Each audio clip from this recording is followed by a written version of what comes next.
Hello guys, तो आज हम पढ़ेंगे अबाउट पल्स ऑक्सीमेट्री जो बहुत इंपॉर्टेंट एस्पेक्ट है एनेस्थीसिया।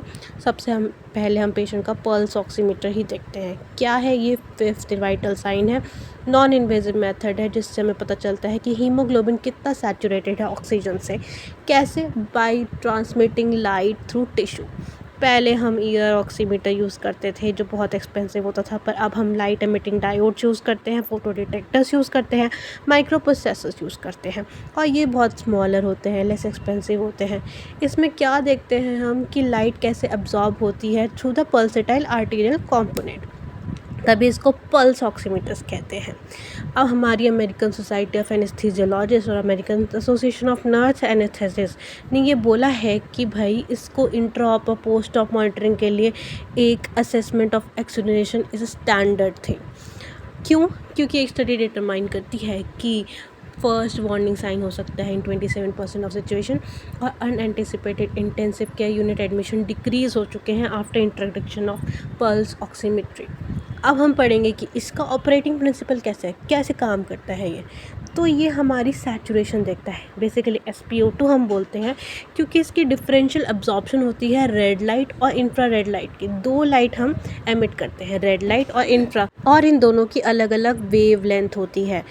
तो हमारी एक होता है रिड्यूस्ड हीमोग्लोबिन जिसके अंदर ऑक्सीजन नहीं है, तो हम आर से करते हैं कि रेड बैंड जो है वो ज़्यादा एब्जॉर्ब करता है बाय रिड्यूस हीमोग्लोबिन, और ऑक्सी हीमोग्लोबिन जो है वो इंफ्रारेड बैंड को ज़्यादा एब्जॉर्ब करता है। फिर हम इन दोनों के बीच का रेशियो देखते हैं और फिर हमें पता चलता है कि हमारा आर्टीरियल ऑक्सीजनेशन कितना है। पल्स ऑक्सीमीटर डिस्क्रिमिनेट कर सकता है बिटवीन आर्टीरियल ब्लड और other components by determining change in the light cause by flow of arterial blood. मतलब कि आर्टीरियल ब्लड फ्लो कर रहा है और उसमें लाइट हम ट्रांसम्यूज कर रहे हैं। तो पीक होता है, ट्रफ होता है। पीक मतलब ऊपर, ट्रफ मतलब नीचे। तो जो हमारा वेस्कुलर बेड है वहाँ पे कम ऑक्सीजन होगी तो वो ट्रफ देगा, और जो हमारा पल्सेटाइल आर्टीरियल ब्लड है वो हमें पीक देगा। तो फोटो डायोड क्या करता है, ये सारी ट्रांसमिटेड लाइट को कलेक्ट करता है, इसको इलेक्ट्रिक सिग्नल्स में कन्वर्ट करता है। फिर ये इलेक्ट्रिकल सिग्नल एम्पलीफाई होते हैं, प्रोसेस होते हैं और डिस्प्ले होते हैं मॉनिटर में। अब हमारा एक फ्रैक्शनल ऑक्सीजन सैचुरेशन होता है, फंक्शनल ऑक्सीजन सैचुरेशन होता है।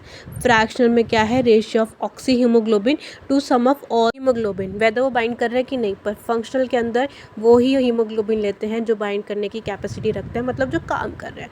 अब ये दो ग्राफ देखिए, एक में है हमारा absorption of light as a function of wavelength, जिसके अंदर हम रेड वेवलेंथ देख रहे हैं जो रिड्यूस हीमोग्लोबिन ज़्यादा एब्जॉर्ब करता है, और एक इंफ्रारेड देख रहे हैं जो हमारा ऑक्सी हीमोग्लोबिन ज़्यादा करता है। तो वेवलेंथ देख लीजिए आप, 650 to 750 होता है रेड वेवलेंथ, और इंफ्रारेड होते हैं 900 to 1000।